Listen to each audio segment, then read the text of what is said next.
Mesdames et messieurs, bonsoir et bienvenue dans ce journal dont voici le sommaire. Le président de la République a ce mardi quitté Conakry pour Abidjan.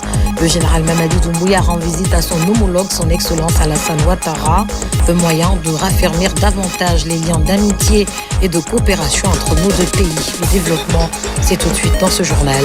À l'enseignement technique, les examens de sortie ont officiellement démarré ce mardi sur l'ensemble du territoire national. Au moins 22 000 candidats, soit 70% des filles, sont évaluées.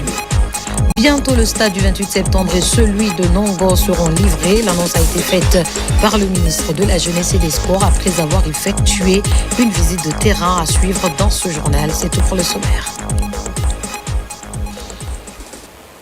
Encore une fois, bonsoir et bienvenue à tous. Je vous le disais au sommaire, le général Mamadi Doumbouya poursuit son offensive diplomatique. Le chef de l'État guinéen a ce mardi quitté Conakry pour Abidjan. Le cérémonial de départ du chef suprême des armées a mobilisé d'éminentes personnalités du pays, parmi lesquelles figurent les membres du CNRD et les représentants des institutions internationales et nationales. Adjudant-chef Aboubakar Kamano, correspondant de la presse militaire. En droite ligne avec ses aspirations républicaines et patriotiques, le président de la République, son Excellence le général Mamadi Doumbouya, poursuit son offensive diplomatique dans la sous-région, sur le continent et à l'échelle mondiale. Ainsi, ce mardi 17 juin 2025, le chef de l'État a quitté Conakry à destination d'Abidjan en République de Côte d'Ivoire, où il doit rencontrer son homologue, son Excellence Alassane Dramane Ouattara, placé sous le sceau de l'unité, de la paix et du panafricanisme en action. Cette visite s'inscrit dans le cadre du renforcement des liens de fraternité et de coopération entre nations africaines souveraines et solidaires pour le bien-être des populations.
Du perron où il a reçu les honneurs dus à son rang, le président de la République, son Excellence le général Mamadi Doumbouya, a échangé de chaleureuses poignées de main avec les autorités présentes au cérémonial de départ à l'aéroport international Ahmed Sékou Touré.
Après avoir passé en revue la haie d'honneur, le chef de l'État, accompagné de son épouse, Mme Lauriane Doumbouya, s'est confortablement installé à bord de l'avion présidentiel qui a décollé aux environs de 11 heures temps universel en direction de la République de Côte d'Ivoire. Visite de travail et d'amitié. Le général Mamadi Doumbouya est bien arrivé à Abidjan, capitale ivoirienne. À sa descente d'avion, le chef de l'État a été accueilli avec tous les honneurs par le vice-président de la République de Côte d'Ivoire. Les détails dans ce compte-rendu d'Omar Bari. Le président de la République, son Excellence le général Mamadi Doumbouya, accompagné de la première dame Lauriane Doumbouya, est arrivé en début de soirée ce mardi 17 juin à l'aéroport international Félix Houphouët-Boigny d'Abidjan pour une visite d'amitié et de travail de 48 heures. À sa descente d'avion, le chef de l'État, son Excellence le général Mamadi Doumbouya, a été accueilli avec tous les honneurs protocolaires par le vice-président de la République de Côte d'Ivoire, son Excellence Tchémoko Meïlie Koné. L'accueil a été marqué par une chaleureuse réception en présence de plusieurs autorités ivoiriennes, dont le ministre des Affaires étrangères, de l'intégration africaine et des Ivoiriens de l'extérieur, la ministre de la Famille, de la Femme et de l'Enfant, Madame Nassénéba Touré, ainsi que d'autres personnalités ivoiriennes. Du côté guinéen, plusieurs personnalités étaient présentes pour saluer l'arrivée du président de la République, notamment le ministre secrétaire général de la présidence, le général Amara Kamara, le ministre des Affaires étrangères, de l'intégration africaine et des Guinéens établis à l'étranger, Dr Maurice Sanda Kouyaté, le ministre des Infrastructures et des Travaux publics, Mahamadou Abdoulaye Diallo, des conseillers à la présidence, Ousmane Doumbouya, Fodé Amadou Fofana et Ahmed Badara Ali Diallo, ainsi que l'ambassadeur de Guinée en Côte d'Ivoire, Alseni Mobaj Silla, sans oublier le personnel diplomatique.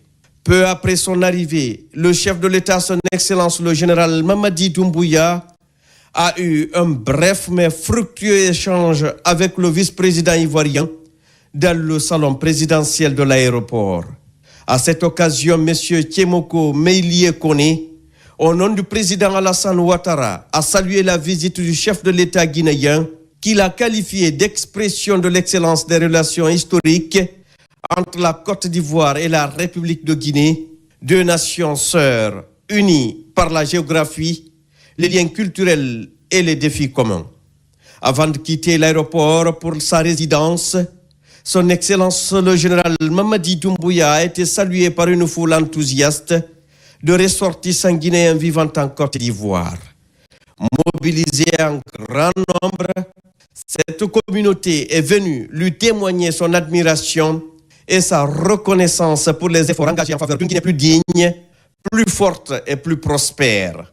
Sous son leadership visionnaire, le pays connaît une profonde transformation portée par des réformes ambitieuses dans les domaines des infrastructures, de la santé, de l'éducation, de l'énergie, de la sécurité, entre autres.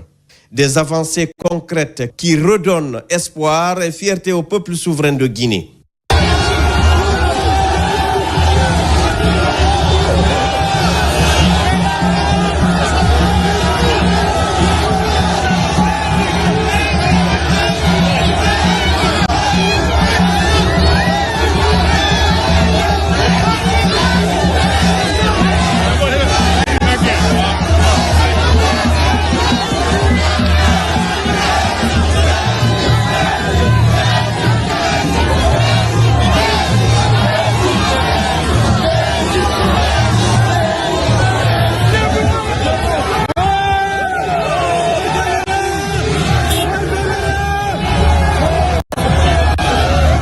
Cette première visite officielle du chef de l'État en Côte d'Ivoire constitue une opportunité pour les deux parties de renforcer leur coopération bilatérale. Les deux chefs d'État aborderont des dossiers d'intérêt commun, notamment les enjeux de développement socio-économique. Dans un contexte régional exigeant, la mutualisation des efforts s'impose comme une nécessité pour mieux répondre aux attentes des populations guinéennes et ivoiriennes.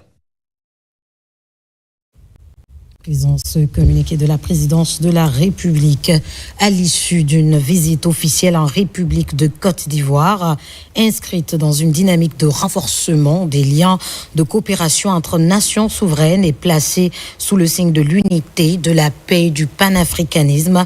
Son Excellence, Monsieur le Président de la République, le général Mamadi Doumbouya, regagnera Conakry le mercredi 18 juin 2025. À cette occasion, les personnalités suivantes sont conviées à la cérémonie d'accueil prévue à 15h à l'aéroport international Ahmed Sékou Touré.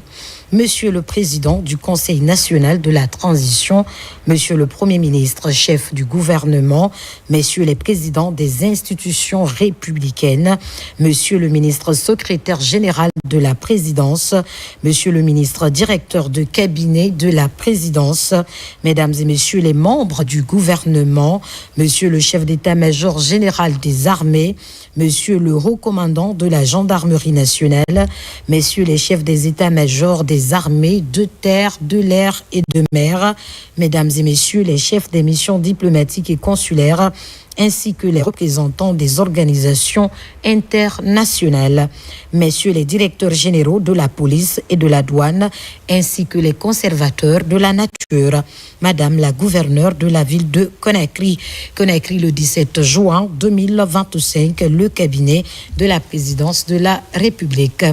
Un séjour en Guinée pour la mise en place du Parlement de la Mano Riva Union. Le président de la Chambre des représentants du Libéria ce mardi était reçu en audience par le président du Conseil national de la transition. Les échanges ont essentiellement porté sur l'implication des pays membres dans le processus. Robert Siditolno. À la tête d'une forte délégation, le président de la Chambre des représentants du Libéria est reçu en audience par le président du CNT, Dr Dansa Kourouma.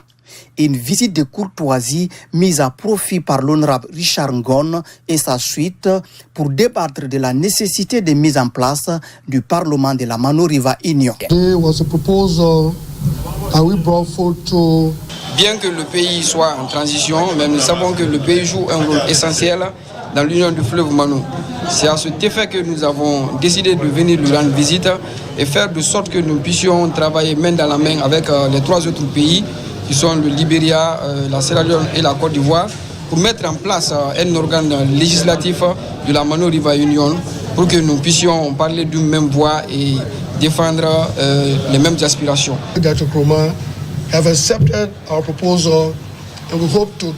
Ravi de cet échange, le président du Conseil national de la transition a salué l'implication active et constructive de Libéria dans la matérialisation de cette initiative.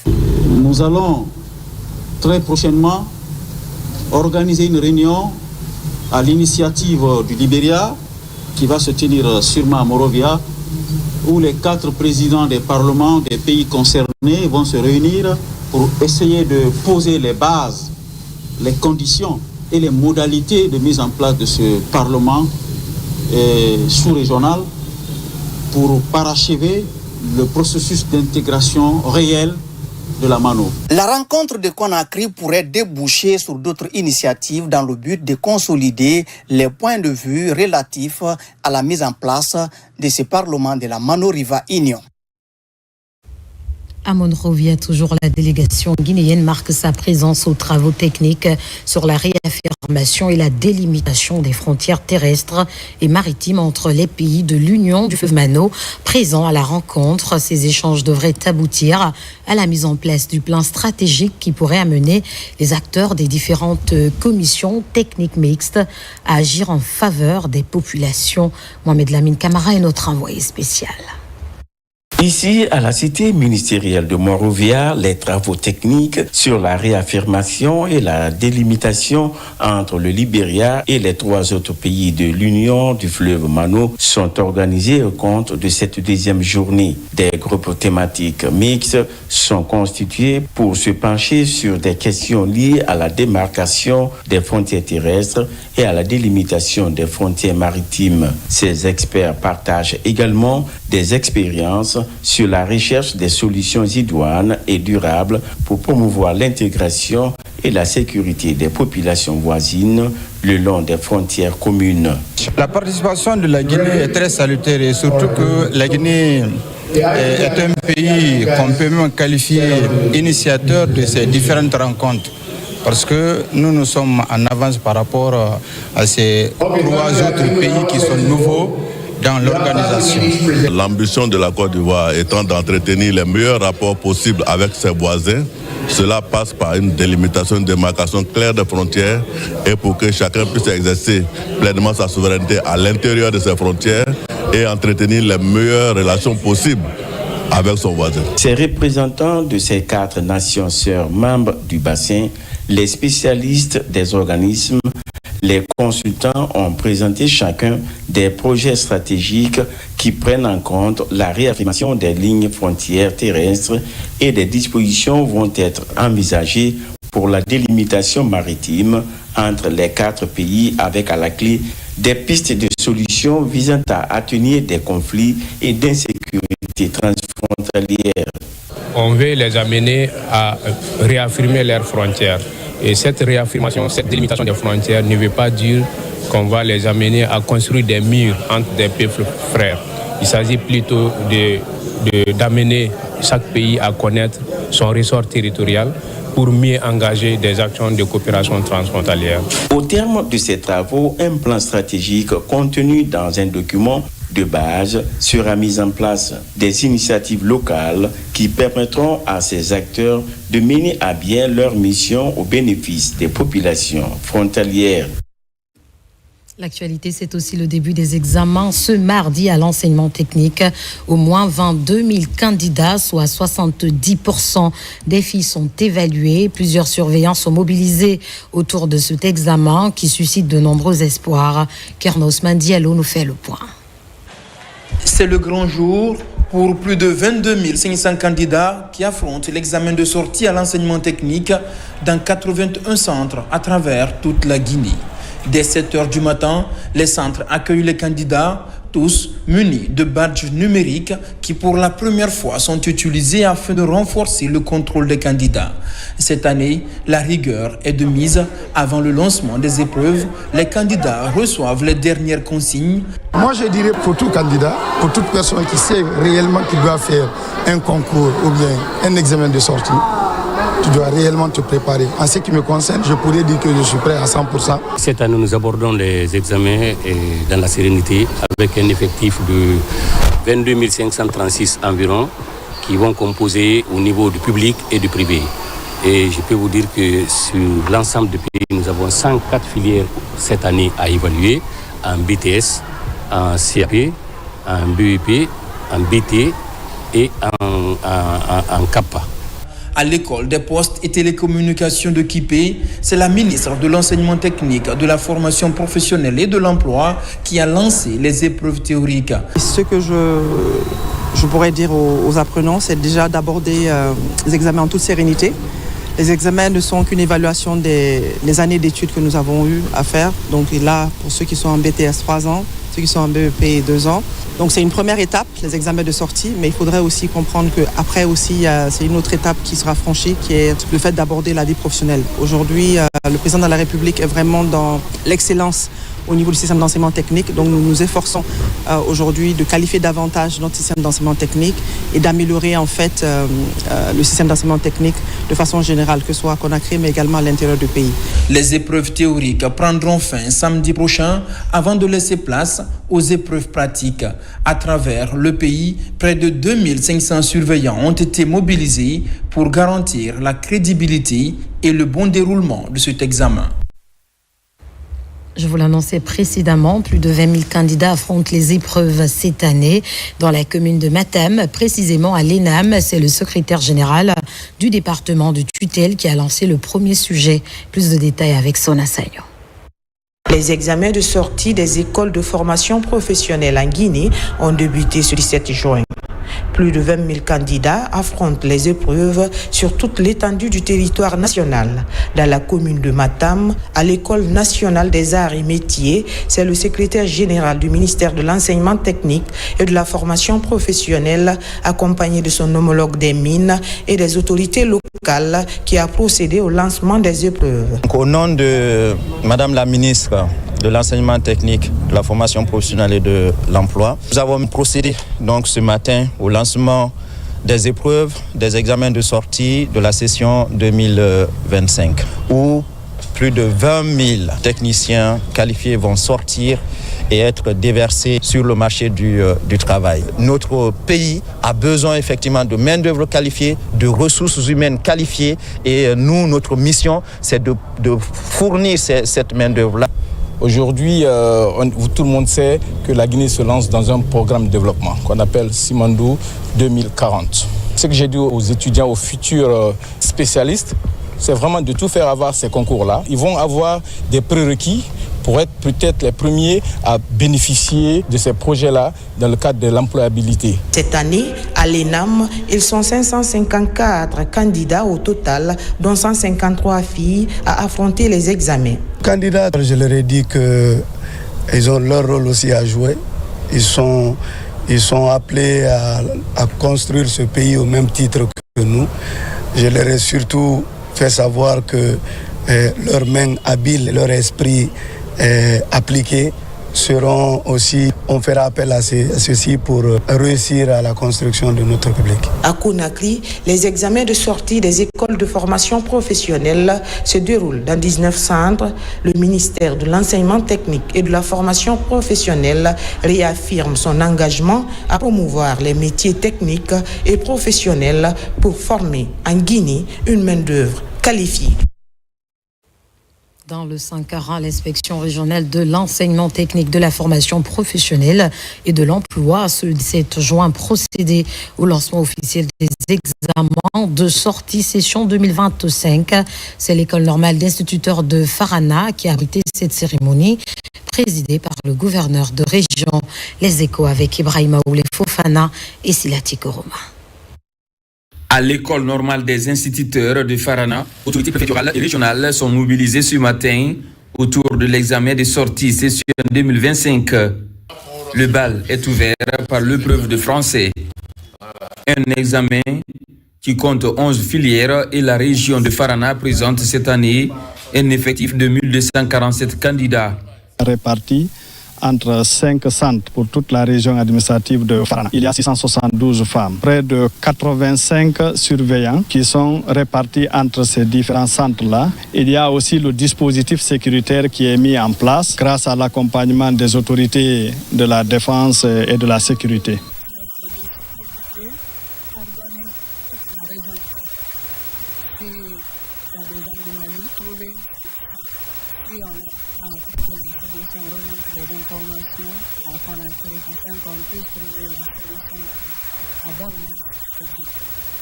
Partout, la délégation à sa tête, le gouverneur sillonne les 8 salles que compte le centre de l'ENI. Une manière de prodiguer des conseils aux candidats sur les bonnes conduites à tenir pendant les épreuves.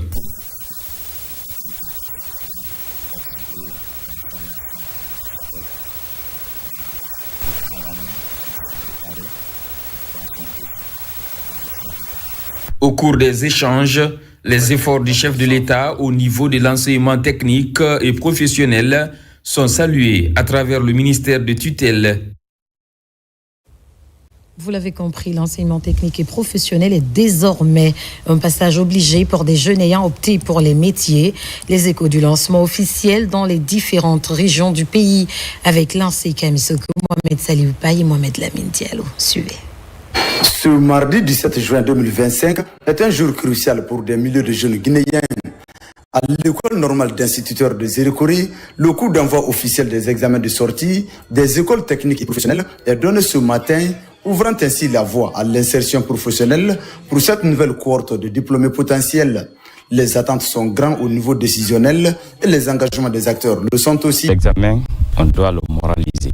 Et pour le moraliser, il faut que les surveillants et les secrétaires jouent pleinement leur et que les candidats font de sorte que vraiment ils ne rentrent pas des choses qui amènent un surveillant à les frauder. Ces examens, point culminant plusieurs années de formation, représentent un tremplin essentiel vers le marché de l'emploi pour ces jeunes qui ont choisi des filières aussi diverses que la mécanique, l'électricité, la santé communautaire, l'hôtellerie ou encore l'agriculture. Compte de la région de Kindia, nous avons présenté 5412 candidats repartis dans 5 centres. C'est-à-dire toutes les préfectures ont reçu des candidats. À Mamou, les examens de sortie des écoles professionnelles, session 2025, ont été officiellement lancés ce matin. Pour cette première journée, les 287 candidats ont affronté dans le calme et l'unité les épreuves de français. Toutes les mesures sont mises sur pied parce que c'est sécurisé. Les enfants aussi, les candidats, ils sont à l'aise. Comme son Excellence a dit, ils ne sont pas là pour frauder, ils sont là pour empêcher qu'il y ait la fraude. À l'instar des autres régions du pays, le lancement officiel des examens de sortie des établissements professionnels session 2024-2025 a été effectif dans la région de l'Abbé, à l'enceinte de l'ENI. En présence des autorités administratives, le premier responsable de l'enseignement technique de la région rassure les 745 candidats, dont 515 filles, toutes options confondues, sur les dispositions prises pour le déroulement des épreuves. Nous avons pris toutes les dispositions, en commençant par aménager les différentes salles, et nous avons aussi réussi à placer les candidats de telle sorte qu'ils soient alternés de différentes salles, et tous les dispositifs sont déjà mis en place pour le bon déroulement des examens en tenant compte aussi de la sécurité et de la santé des candidats. À Cancan, il est 8h matin au centre Briqueterie 2. Devant les salles d'examen, les candidats sont soumis aux fouilles systématiques avant de rejoindre leur table. Dans ce centre, les candidats des différentes écoles professionnelles publiques et privées sont évalués dans plusieurs filières. Autorités et responsables en charge de l'enseignement technique sont présents pour rappeler des consignes tolérance zéro pour des évaluations théoriques et pratiques réussies. Les examens ont démarré dans les conditions les meilleures dans la région administrative de Cancan, dans le centre Briqueterie 2, qui reçoit les candidats sages-femmes, les TSC et les ATS. Et vous-même, vous voyez l'atmosphère dans la il y a le calme, il y a la sérénité. L'épreuve vient d'être lancée par Madame la chef de cabinet dans de très bonnes conditions. À l'ouest du pays, la région de Bouquet a également entre les examens de sortie des écoles techniques et professionnelles dans le calme et la sérénité. Acteurs du système éducatif, délégués et autorités administratives se sont mobilisés pour la suite de cette transition des jeunes du banc vers le monde professionnel. Madame la ministre a toute son énergie pour que cet examen se passe dans les très bonnes conditions. Vous avez l'aéroport, parce qu'il y avait des anomalies. Et par la grâce de Dieu et par de la volonté des autorités de l'enseignement technique, Madame et son cabinet, Aminata Kaba, vous avez vu, on a corrigé toutes ces anomalies et aujourd'hui, tous les candidats et candidates sont installés dans leur salle. Représentant un enjeu majeur du développement durable du pays, le lancement de ces épreuves se déroule sous l'œil vigilant des autorités administratives. Le ministère de l'Enseignement supérieur, de la Recherche scientifique et de l'Innovation poursuit son programme de modernisation du système d'enseignement supérieur en Guinée. À l'Institut supérieur de technologie de Mamou, des enseignants-chercheurs sont outillés sur la pédagogie universitaire. Cette pédagogie tant attendue permettra aux acteurs du système d'améliorer leur méthode de travail dans la formation. Mamadou Paté-Baldé, reportage. À l'Institut supérieur de technologie de Mamou, la pédagogie universitaire constitue un défi majeur à relever. Axée sur le système LMD, cette pédagogie utilise l'entrée par les compétences et facilite sa mise en œuvre lancée en 2007. D'où l'intérêt de cette formation. Le LMD a été adopté en 2007. Il y a une pédagogie propre au LMD, mais malheureusement les acteurs n'ont pas été rapidement préparés à cette pédagogie.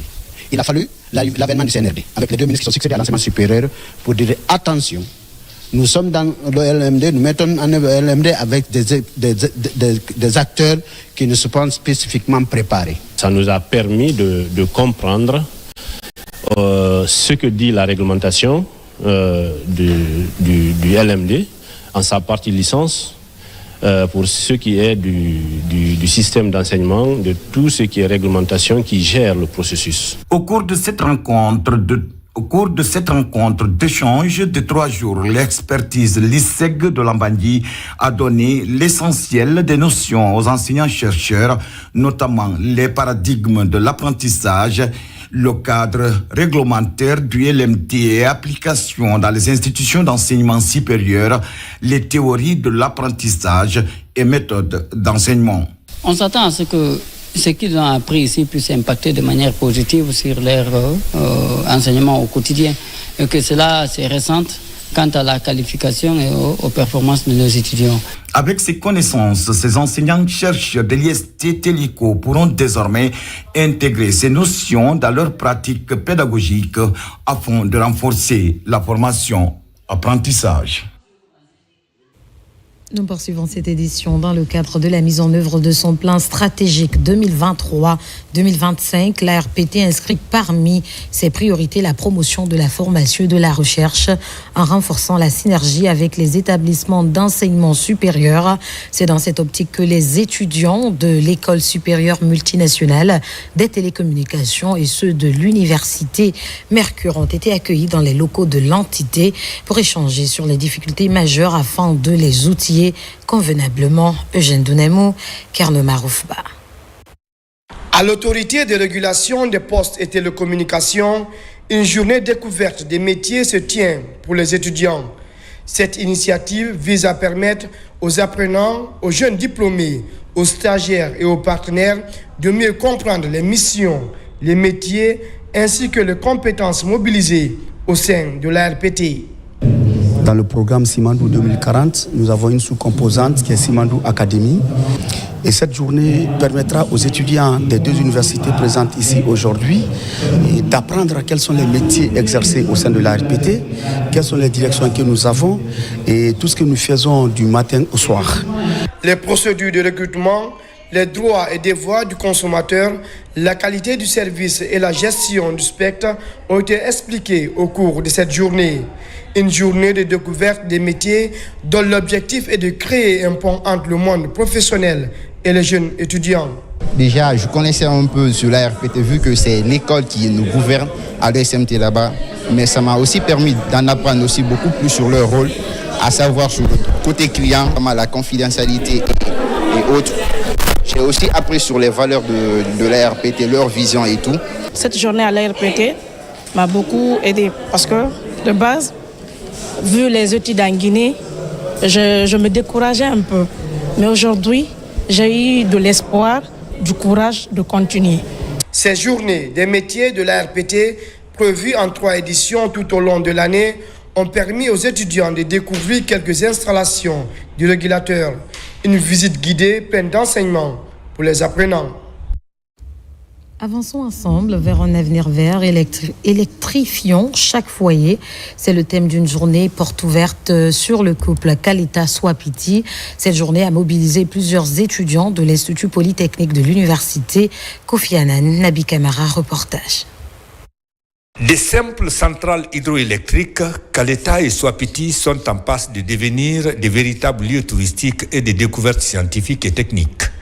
En témoignent les nombreuses visites enregistrées chaque année depuis leur lancement sur ces sites par des personnes désireuses de voir de visu les merveilles qui s'y cachent et s'inspirer, s'il en était besoin, de l'ingéniosité des maîtres d'œuvre de ces fruits de la coopération sino-guinéenne.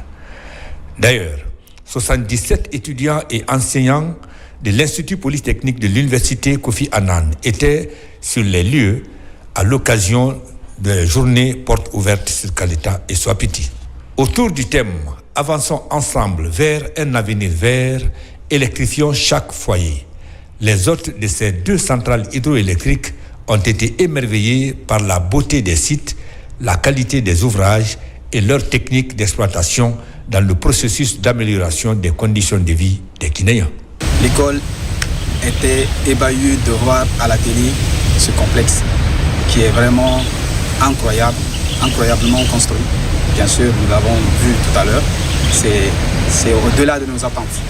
À la base, on était venu pour apprendre, voir d'où vient cette idée, mais aussi comment ici est construit. Et que chaque étudiant puisse aussi venir découvrir réellement ce qui se passe ici et comment c'est construit, puisque c'est agréable. J'ai découvert en fait le bétonnage du site et ça m'a vraiment inspiré et j'ai compris comment la structure elle est constituée et le fonctionnement surtout des turbines, c'est quelque chose de vraiment primordial, chose que nous avons déjà vu en cours de barrage. On a constaté que l'infrastructure est incroyable et on a beaucoup appris au sein de ce barrage, des théories que nous avons acquis dans nos universités-là, on voit ça en pratique et honnêtement. Les barrages de Kaleta et Soapiti produisent respectivement 240 et 450 MW d'énergie électrique. À présent, ce communiqué relatif à la mise en conformité des unités industrielles. Le ministère du Commerce, de l'Industrie et des petites et moyennes entreprises informe l'ensemble des acteurs du secteur industriel qu'à la suite du recensement général des unités industrielles, une phase de vérification, conformité administrative et réglementaire est désormais engagée. Ainsi, toutes les entreprises recensées et ayant déclaré être en règle sont invitées à déposer sans délai auprès de la Direction nationale de l'industrie l'ensemble des documents justificatifs, notamment l'autorisation d'implantation, l'autorisation d'exploitation, l'autorisation de mise sur le marché, tout autre document prouvant la régularité de leurs activités industrielles. Toutes les entreprises industrielles non recensées ou non en conformité avec la réglementation disposent d'un délai ferme d'1 mois à compter de la date de signature du présent communiqué pour se faire recenser, déposer leur dossier complet et se mettre en règle. Passé ce délai, le ministère procédera sans autre avis à la fermeture immédiate de toute unité industrielle non conforme et au retrait systématique des produits sur le marché en application stricte des dispositions réglementaires en vigueur. Le ministère rappelle que l'autorisation d'implantation est obligatoire pour toute activité industrielle en République de Guinée. Conakry le 17 juin 2025, signé Dr Djaka Sidibé. Prévention des risques professionnels dans le monde du travail. La Guinée renforce son dispositif. Le ministère du Travail et de la Fonction publique, à travers l'Institut national de formation et de perfectionnement, vient de boucler la certification de la 2e cohorte d'auditeurs en santé et sécurité au travail. Par cette démarche, la Guinée respecte ses engagements internationaux en matière d'instauration d'un climat de travail plus favorable. Mohamed Chérif Camara, Ternak Amisoko. Jamais la prévention des risques professionnels en milieu du travail n'avait autant préoccupé les autorités. Face aux cas récurrents d'incendies et d'accidents de travail, le ministère du Travail et de la Fonction publique, à travers l'Institut national de formation et de perfectionnement et ses partenaires, développent depuis 2 ans des modules en santé et sécurité au travail. La certification de cette 2e promotion s'inscrit dans cet ambitieux projet d'amélioration de l'environnement de travail en Guinée. Aujourd'hui marque donc l'aboutissement d'un parcours exigeant, mais ô combien essentiel pour la construction d'un environnement professionnel plus sûr, plus sain et plus humain. Pouvons avec fierté affirmer que nous sommes désormais mieux outillés pour répondre aux exigences du monde professionnel en matière de prévention, de sécurité, de santé au travail et de protection de l'environnement. Pendant 3 mois, ces auditeurs ont eu droit à des sessions théoriques et pratiques, renforçant ainsi leur capacité de prévention et d'intervention sur le terrain. Il y a eu plus d'une dizaine de formateurs, mais pratiquement, et nous sommes tous fiers de vous. Parce que chaque fois que quelqu'un venait ici, il disait « Ah, les gens là savent pourquoi ils sont là ». Et quand j'ai envoyé leur évaluation à OCHA, OCHA m'a dit qu'ils sont prêts à les certifier tout en tenant compte de l'évaluation que nous avons eu à faire. Déployée sur une période de 3 mois, cette formation s'inscrit pleinement dans la vision stratégique du gouvernement qui fait du bien-être au travail un pilier essentiel de la performance des administrations et des entreprises. Il s'agit d'une avancée notable en matière d'instauration d'un climat serein et durable en milieu professionnel. Cette nouvelle cohorte vient s'ajouter à plusieurs agents déjà formés et déployés par l'INFP et HSEC. Et puis la préfecture de Mandiana dispose désormais de sa propre brigade anticriminalité. La BAC 26 a été officiellement mis en place dimanche dernier sous l'impulsion de la Direction générale de la police nationale. Cette nouvelle unité contribuera à renforcer la sécurité dans cette zone frontalière. Colonel Morikaba, reportage. Située dans la région administrative de Kankan, la préfecture de Mandiana partage ses frontières avec la Côte d'Ivoire et le Mali. Cette position géographique stratégique, bien que favorable aux échanges, constitue également une porte ouverte à diverses formes d'insécurité, notamment les infractions transfrontalières. Pour faire face à ces défis, la Direction générale de la police nationale a décidé de créer la BAC 26, une unité mobile et spécialisée dans la lutte contre la criminalité. Lors de la tournée du directeur général de la police nationale en Haute-Guinée, il a constaté quelques faiblesses et quelques failles. Et pour réparer ces dysfonctionnements, sous l'égide du ministre de la Sécurité et de la Protection civile, cette BAC est articulée dans la préfecture de Mandiana. Afin de garantir l'efficacité de la BAC 26, la Direction générale de la police nationale appelle à une synergie d'action entre les différentes couches sociales de Mandiana.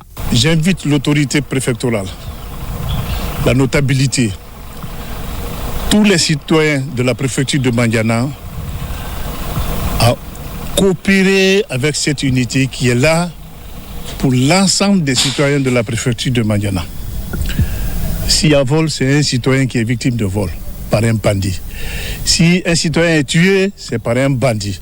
Alors cette équipe va se déplacer, va être là-bas avec les populations de Mandiana pour pouvoir les sécuriser davantage. Depuis l'avènement du CNRD, la police nationale a vu ses capacités opérationnelles renforcées. Ce soutien accru motive aussi bien les autorités que les agents à redoubler d'efforts pour assurer la protection des populations et garantir leur bien-être. Et disons que pour renforcer la mobilisation sociale autour du recensement biométrique en cours, les volontaires se déploient dans la sensibilisation sur l'ensemble du territoire national. À Djubreka, par exemple, l'initiative est portée par une organisation locale dénommée N'écoute pas, accompagnant ainsi des programmes de développement portés en premier lieu par le chef de l'État en faveur des collectivités. Amadou Touré, Abdulrazak Souma. Le processus d'enrôlement biométrique suit son cours normal dans la commune urbaine de Djubreka. Pour lui donner un coup d'accélérateur, des citoyens engagés pour le développement de la collectivité se sont investis dans la mobilisation sociale. C'est le cas de cette organisation dénommée Inaritu Limati de Djubreka, une organisation d'hommes et de femmes déterminés à porter toute initiative allant dans le sens de la réussite de la transition. Le soutien indéfectible du mouvement Inaritu Limati de Djubreka dans le cadre de la sensibilisation par rapport à ce recensement pour maintenir un climat de paix et une atmosphère de convivialité, la reconnaissance officielle et existence légale, accès facile aux documents administratifs, protection contre l'exclusion sociale et juridique, la contribution à des élections transparentes et crédibles. L'initiative est saluée et accompagnée par les autorités communales et préfectorales de Djubreka et les secrétaires généraux des départements ministériels invités à l'occasion pour apporter leur contribution. Et Djubreka voudrait saisir l'occasion pour montrer à ses personnalités et à travers les médias, naturellement, l'image d'une préfecture soudée, l'image d'une préfecture derrière son président, son Excellence, le général du corps d'armée, Mamadi Doumbouya. Nous sommes très satisfaits de cette mobilisation. Suivre l'exemple de Djubreka, main dans la main, pour que tous ensemble on puisse être recensés. C'est pour l'avenir de la Guinée, c'est pour l'avenir de notre pays, c'est pour le devenir de nos populations. Dans la langue du terroir, les organisateurs et les invités se sont succédés pour apporter des informations cruciales pour le citoyen en se faisant enrôler et d'autres précisions sur le programme national de recensement administratif à vocation d'état civil PNR avec, notamment dans la constitution du registre national des personnes physiques et l'établissement d'un fichier électoral biométrique fiable. Dans le même registre à Kissidougou, une campagne de sensibilisation pour l'enrôlement biométrique est menée par la jeunesse. Une occasion mise à profit pour magnifier les actions fortes du chef de l'État, notamment le financement de la route Kissidougou-Kankan. Marwan Kamara, Suleiman Kouyaté. Au rond-point de Kissidougou, la jeunesse se rassemble. À travers une caravane, elle sensibilise pour le recensement biométrique et exprime sa reconnaissance envers le président de la République pour le financement de la route Kissidougou-Kankan. C'est une nouvelle approche d'un fils ressortissant de la localité. Nous sommes venus auprès des parents fêter, mais je suis profité de l'occasion de leur expliquer, n'est-ce pas, les projets du général Mamadi Doumbouya. Et en même temps, leur dire d'aller se faire recenser. Quand tu aimes quelqu'un, il faut se faire recenser. Nous sommes très contents de ces activités qu'il est en train de mener dans notre pays. Donc nous sommes très contents de son pouvoir. Pour renforcer la fraternité entre les fils de Kissidougou et pour la réussite des projets de développement amorcés par les autorités, le Saint-Coran est lu plusieurs fois. Des prières et bénédictions sont aussi formulées pour la réussite de la transition et le maintien de la paix en Guinée. Le fait de prendre la décision de bitumer Kissidougou-Kankan, vraiment toute la population en est contente.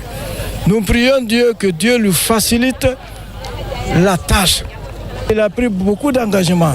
Nous prions Dieu que ceux-là qui sont chargés d'exécuter aient aussi le souci de laisser leur nom dans l'histoire. Ces journées de sensibilisation et de reconnaissance des acquis des autorités ont été suivies par un match de gala. L'initiative vise à mobiliser toutes les populations de la préfecture de Kissidougou derrière les autorités pour accomplir un devoir citoyen. À quelques jours de la fin du processus de mise en œuvre du programme national de recensement des populations à vocation d'état civil, une vaste campagne de sensibilisation à l'intention des femmes et jeunes du quartier Simbayagar à Conakry est initiée. Les messages ont essentiellement porté sur le bienfait de cette opération. L'initiative est portée par le mouvement Fria Lanhondé Saint-Martin Fancinadono Kandesila. Après Fria, la présidente du mouvement Fria Laoundé et l'initiatrice de la fondation qui porte son nom, Marie-Yvonne Kumbassa, élargit ses actions de sensibilisation à Conakry sur le programme national de recensement des populations à vocation d'état civil. À travers cette initiative, Marie-Yvonne Kumbassa a tenu à rappeler l'importance capitale de cette opération de recensement qui constitue non seulement un acte citoyen fondamental, mais aussi un levier stratégique pour la planification des politiques publiques, la promotion des droits humains et le développement durable du pays. Le message de notre cher président Mamadi Doumbouya, c'est de se recenser. Nous devons passer de porte en porte, de famille en famille, pour demander ceux qui se sont recensés, ceux qui ne se sont pas recensés, d'aller se faire recenser. Le recensement n'est pas fait seulement pour le président Mamadi Doumbouya, c'est fait pour nous-mêmes. À quelques jours de la fin de cette opération, l'initiatrice entend mobiliser les populations qui hésitent encore à se faire enrôler. De ce développement de ce pays et tout ce qui s'ensuit, on doit se recenser, tout le monde. Depuis qu'on a commencé, vraiment les gens se recensent très bien. Je remercie Mme Kumbassa qui a organisé cette manifestation pour montrer que nous sommes derrière le président général Mamadi Doumbouya. À travers sa fondation et son mouvement de promotion des acquis du président de la République et de la préservation de la cohésion sociale, Marie-Yvonne Kumbassa réaffirme son engagement en faveur de l'éveil citoyen, du développement inclusif et de la consolidation de la paix en Guinée. Nous ne changeons pas de sujet. La commune rurale de Tokuno affiche sa détermination pour jouer pleinement sa partition. La sensibilisation s'intéresse aux retardataires afin d'être au rendez-vous d'ici le 20 de ce mois. Diamokaba, reportage. Tokuno, l'une des communes rurales de Kankan, manifeste sa joie pour atteindre 100% au compte du recensement national. Une marche est organisée pour accueillir la campagne de sensibilisation sous les pieds du mont Kanso jusqu'à la place publique de l'effervescence pour accroître une mobilisation sociale afin d'ajuster l'action publique aux besoins des populations. Déjà à 78%, le nombre d'enrôlés, la communication s'intéresse aux retardataires avant la fin des opérations. Ce recensement est un outil essentiel de bonne gouvernance, de justice et surtout de développement équitable. Je vous invite tous et toutes à y participer activement et à encourager les voisins, vos familles et amis à en faire autant. Au rendez-vous également une lecture du Saint-Coran pour affermir davantage les liens d'amitié et de fraternité entre résidents et ressortissants autour d'un idéal commun, celui de prôner la paix. Nous, étant ressortissants de Tokounou-Orobé, Bako, Bagné, on ne peut pas rester comme ça indifférent sans faire quelque chose pour le général Mamadi Doumbouya. C'est pourquoi nous avons pris l'initiative de venir dire à nos parents de se faire recenser. De la campagne de sensibilisation pour la réussite du recensement biométrique de la population, en passant par le rendez-vous religieux et une seule ambition, faciliter l'élaboration des plans de développement du pays sur la base de l'effectif réel de la population guinéenne. Troisième grand titre de cette édition, le ministère de la Jeunesse et des Sports vient de fixer la date de mise à disposition des stades du 28 septembre et de Nongo. Peu avant, le ministre Keyamou Bogolaraba a effectué une visite de terrain le week-end dernier pour s'enquérir de l'état d'avancement des travaux. Mangamori Kamara, Djibril Kamara. L'approbation des stades de Nongo et 28 septembre de Conakry est une préoccupation pour les autorités sportives du pays. Ainsi, à Nongo, l'entreprise en charge des travaux évolue sur les espaces réservés pour le parking. Sur la tribune, l'installation des chaises est en cours pour mettre l'édifice dans les normes requises. Le projet qui était supposé se faire dans 2 ans, maintenant a été mis le 15 décembre. Alors on est en train de travailler jour et nuit avec des équipes qui sont mobilisées aussi sur les week-ends. Et sur l'installation aussi des sièges que vous avez vus, ça va prendre au moins 1 mois ou 2 pour finaliser totalement l'intégralité des sièges. On a mobilisé dès le début des experts, des expats qui sont venus ici et aussi un grand nombre de personnel ici. Et bien sûr, on va délivrer au mois de décembre. Tout comme au stade du 28 septembre, les travaux de rénovation évoluent à grands pas. Dicopress travaille sur tous les compartiments du stade, des piliers pour la passerelle en passant par la pelouse disponible, puis des lampes d'éclairage sont en état d'installation. Si vous avez remarqué, le groupe Dicopress a déployé toutes les équipes, tous les engins et les moyens nécessaires pour pouvoir achever le stade dans les délais souhaités. C'est un dimanche, vous voyez le mouvement partout, toutes les tâches sont attaquées. On travaille maintenant avec 2 shifts, un shift de jour et un shift de nuit pour pouvoir honorer et être solidaire avec la fédération et le ministère comme le groupe Dicopress l'a fait toujours. Ce sont maintenant des délais non négociables. C'est la première fois que nous sommes dans cette contrainte. Donc le match contre l'Algérie doit se jouer ici. Il n'y a plus de débat dessus. Nous avons adressé le courrier en accord avec la Fédération guinéenne de football à la CAF pour venir faire les inspections. Nous avons fait la pré-inspection et c'est sur cette base que nous avons fait le courrier le 15 juin pour demander à la CAF de venir évaluer notre capacité à recevoir les prochaines journées ici. Pour le stade de Nongo, vous l'avez suivi, là aussi il n'y a pas de débat, c'est décembre et c'est un projet qui est d'ailleurs au-dessus du gouvernement parce que c'est sous le contrôle maintenant du CNRD et là ils nous ont donné un délai non négociable et non compressible de décembre et donc nous devons livrer le stade de Nongo. L'esplanade du stade du 28 septembre est réquisitionnée pour mettre l'enceinte dans les normes. Les gérants de boutiques sont sommés de libérer les lieux sans délai. Déjà, l'opération de déguerpissement a démarré. Inauguration de la mosquée centrale du district de Kouroufindé, Felam Dalai, sous-préfecture d'Arfa Moussaya, préfecture de Dabola. C'est un geste de la communauté pour répondre aux aspirations religieuses des populations locales. Mekine Moussa Kamara et Marie-Angélique Bangora pour en savoir plus. C'est l'une des plus importantes mosquées de la Guinée profonde. Elle est située à Kouroufindé, Felam Dalai, un des districts de la sous-préfecture d'Arfa Moussaya, dans Dabola. Ce temple de Dieu accueille 1000 fidèles. Il dispose 12 toilettes, une morgue et des centres de formation moderne. C'est une œuvre des ressortissants qui sont engagés dans la promotion du développement communautaire. Permettez-moi tout d'abord d'exprimer notre reconnaissance envers le président de la République, chef de l'État, le général Mamadi Doumbouya, pour ce qu'il est en train de faire et ce qu'il va faire encore pour la création des conditions de bonheur et de prospérité pour notre pays. Qu'il vous trouve ici l'expression de remerciement de tous les Félaka. Je suis très ravi de l'inauguration de notre mosquée, de grande mosquée de Fela, précisément Kourfindé. Que le bon Dieu nous bénisse les enfants de Fela, et puis bénisse tous les Guinéens. La création de notre mosquée, que ça nous donne une progression de plus en plus que l'ancien.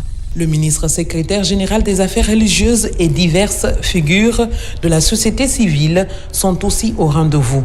Ils livrent des messages d'encouragement par rapport à cette initiative.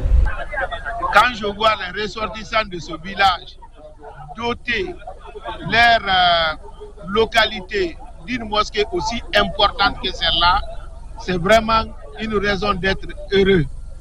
Surtout, la mosquée, c'est la maison de Dieu. Et tout ce que nous faisons, la finalité, c'est le paradis. Voilà l'une des voies des paradis. Ça résume la volonté du président de la République de rassembler tous les Guinéens et de faire le bonheur de la Guinée. Cet édifice imposant incarne l'engagement commun en faveur de la tolérance et de la compréhension interreligieuse. Pour finir cette année, la célébration de l'Aïd el-Kébir a été un véritable challenge dans différentes villes du pays. La culture guinéenne a été célébrée et magnifiée au sens large du terme, laissant ainsi la place à chaque communauté de s'exprimer et s'affirmer librement à travers des chants, danses et autres rythmes traditionnels. Le condensé de ces festivités avec Makemed Ozo. Tabaski 2025 aura été un véritable retour au bercail.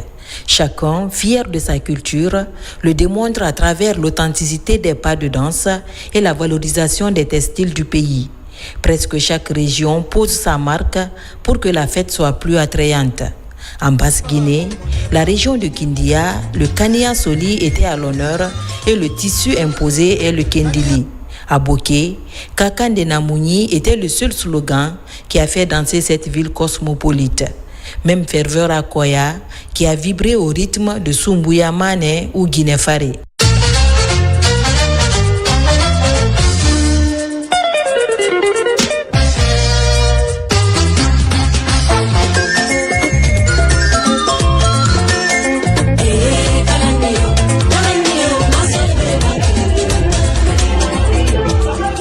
En Moyenne-Guinée, la beauté foutanienne a été plus que jamais magnifiée et célébrée. Le lépi, le bonnet appelé affectueusement pouto, et les tresses en forme de couronne, djumba des bonnets en poulard, ont été les principaux accoutrements que Don Kifuta a imposés.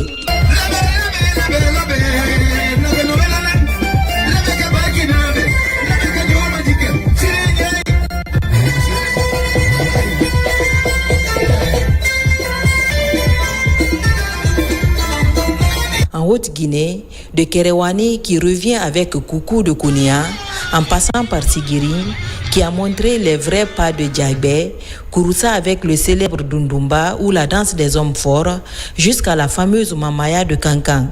La culture mandingue a émerveillé par sa richesse et son originalité.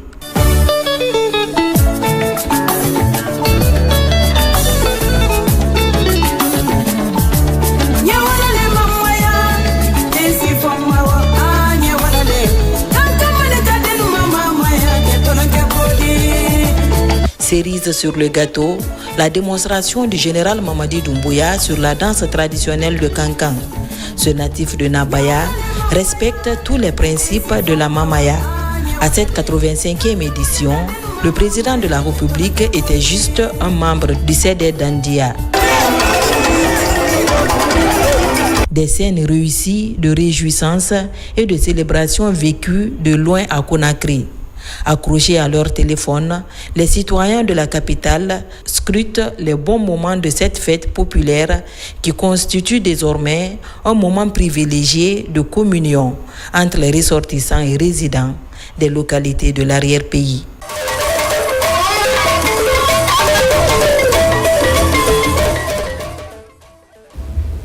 C'est la fin de ce journal. Merci de votre fidélité à la télévision nationale. L'actualité se poursuit sur le www.rtgguinée.info et notre paradis, terre de richesse, d'opportunités et d'innovation. Bonsoir.